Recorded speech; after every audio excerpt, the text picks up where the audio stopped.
Welcome back to White Knuckle. Today I'm playing with the wide-angle camera mod, and every time I get to a new subregion, I'm gonna increase the field of vision even more. Right now we're on 150, which vertically is similar to about 100 in the normal game. There was a weird calculator to figure this out.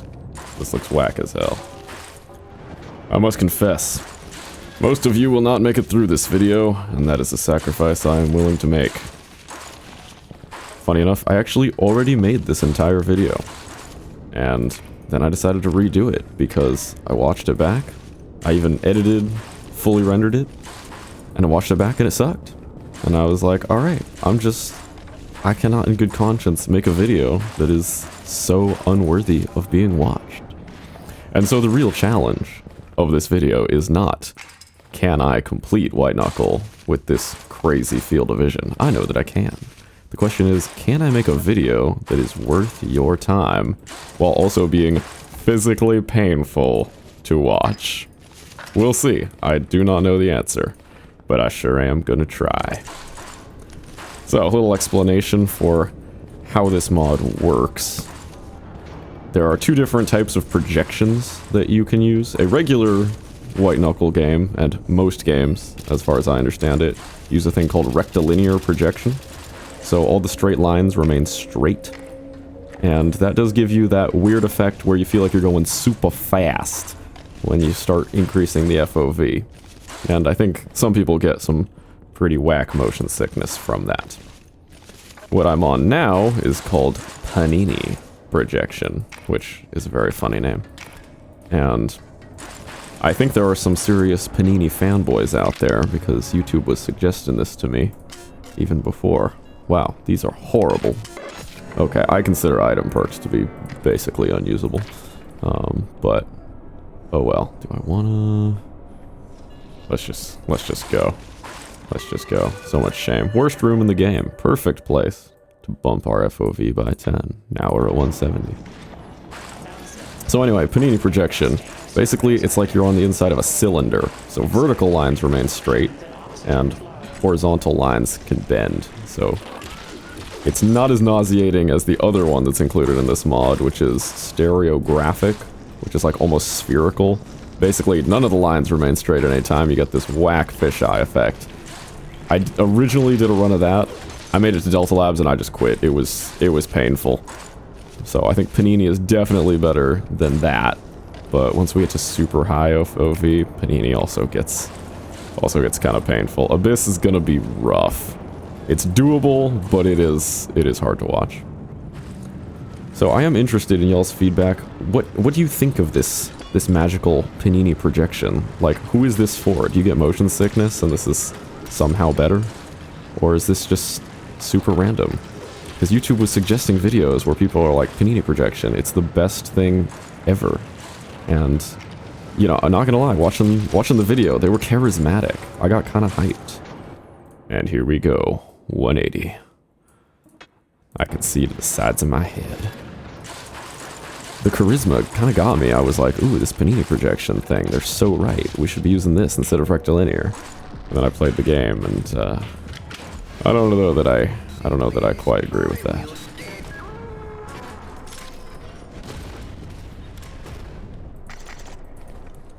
Good stuff, good stuff. Let's see what perk we got. Funny enough, I didn't even realize there were two screens on this thing until I got the wide angle, and now you can actually see way over there. Oh yeah, metabolic stasis. The absolute goat of perks. Let's get our secret room. I super didn't need to do that because I forgot I got blink eyes. I am still kind of terrible with blink eyes. I need to spend some time getting good at...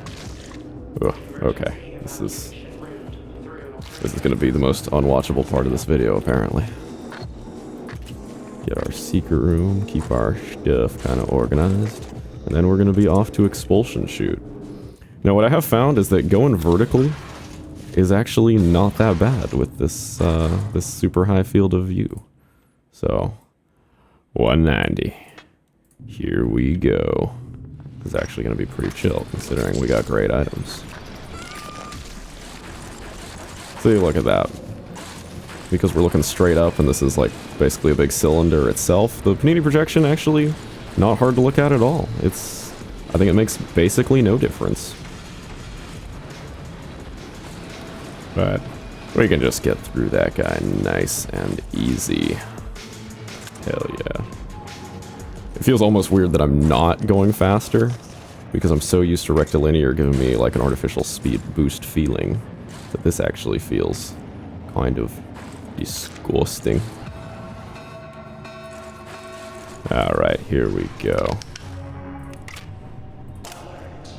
Let's just get lat optimization, kind of mid. I don't remember if I'm supposed to increase my field of view in here, or once I get into the shaft. But we're just gonna kind of wing it, despite the fact that I've already done a run of this. I'm still kind of flying by the seat of my pants. Surface shaft. All right, here we go again. We're going for it. Funny enough, there was one take I did of this challenge where I forgot to actually increase the FOV at all, and that was hysterical. But we're at surface shaft, so it's time for our midway movie review. This time, we're gonna do The Substance. Came out in 2024. I think it won some awards. I don't remember.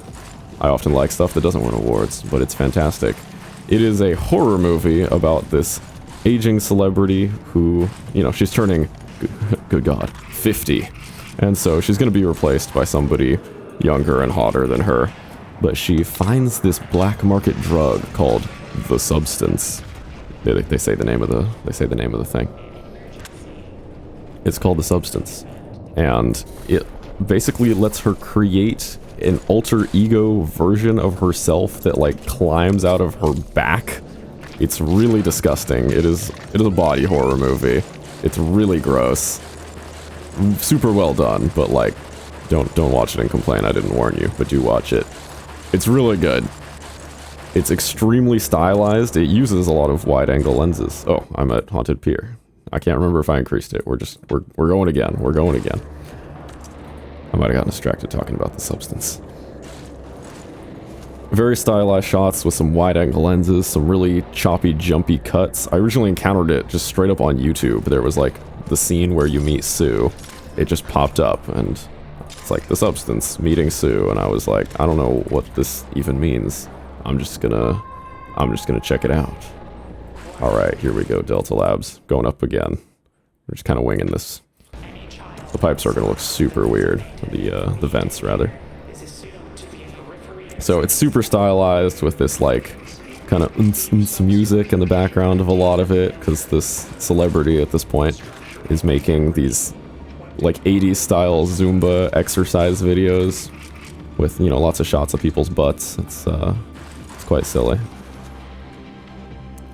Dang, I don't have any grubs. I do prefer to just grub through this room, because it's probably one of my least favorite Delta Labs rooms, but that's okay.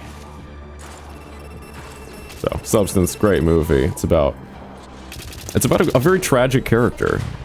It's something I really appreciate about it. You know, it's got the central theme of the way women are valued in the entertainment industry, based on looks. It's super gross. And the character's a tragic character in that, you know, she brings upon her own downfall, but it's because she just really wants this thing so bad. Because only one of the versions of the self can be alive at once, so the other one is like in a coma for a week and has to be fed out of a bag. It's super crazy. Hell yeah, bonus injector. And, you know, she brings upon her own downfall. And there's also this really interesting thing, you know, the guy that she got it from, who's mostly just a voice on the phone, she will call him and, like, argue with him, like, oh, the alter ego did this to me, the alter did this to me. And he keeps saying, like, dude, you're the same person. Stop blaming her, you're the same person. It's chilling, it's really well scripted, very well acted. I believe it's Demi Moore and Margaret Qualley. I'm probably mispronouncing it.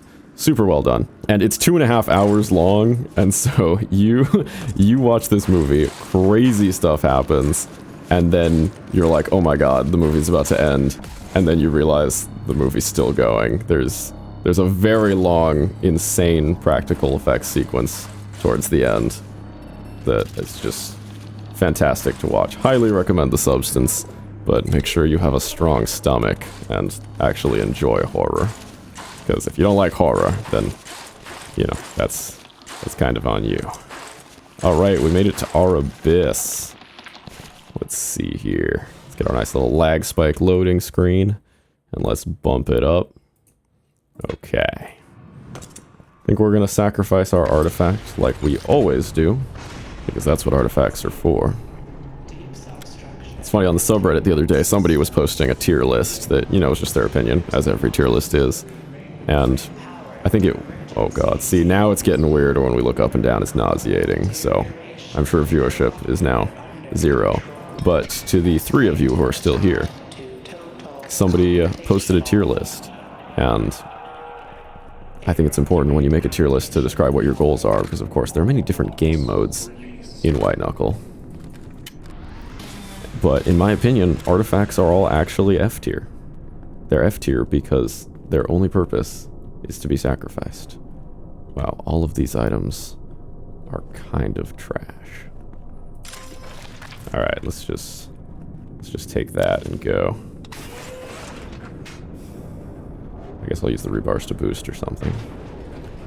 And we're at Abyss. Taking it up a notch. Oh yeah, I should probably use my injectors. Alright, here we go. Did I remember to sacrifice the artifact?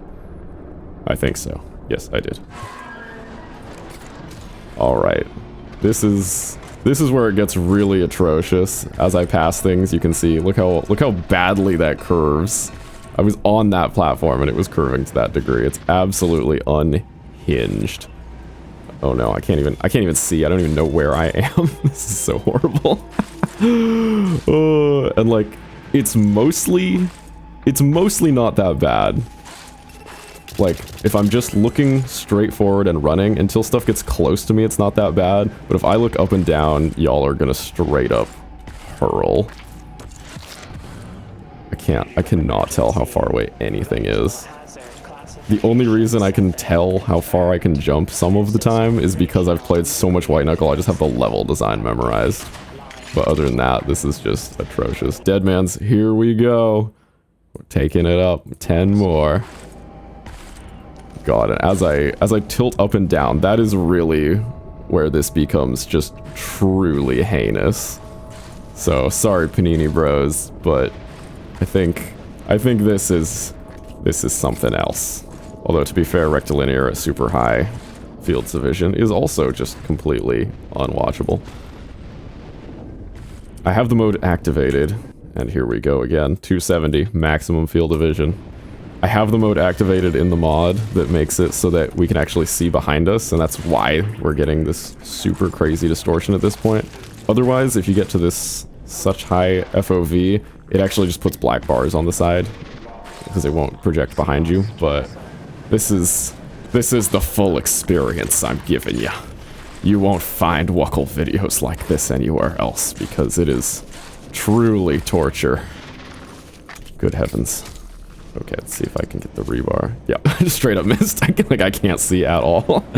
Am I close? Oh, apparently I am. I thought I might straight up fall off a cliff. Okay, we're almost done with Hanging Gardens. Ugh, as things pass it. Oh my god, look at the little hangy boys. This is atrocious. Oh no. Oh. Don't know where I am. Okay, we're almost done. Let's just close this out. Let's close this out. Oh god. Oh, the bending is so disgusting. That's the only way I can describe this. Is the face close to me? Literally can't even tell. Alright. Now we made it to our nest. That is curving in horrible, disgusting ways. I'm so sorry you had to see this. Thank you very much for skipping to the end, and I'll see you next time.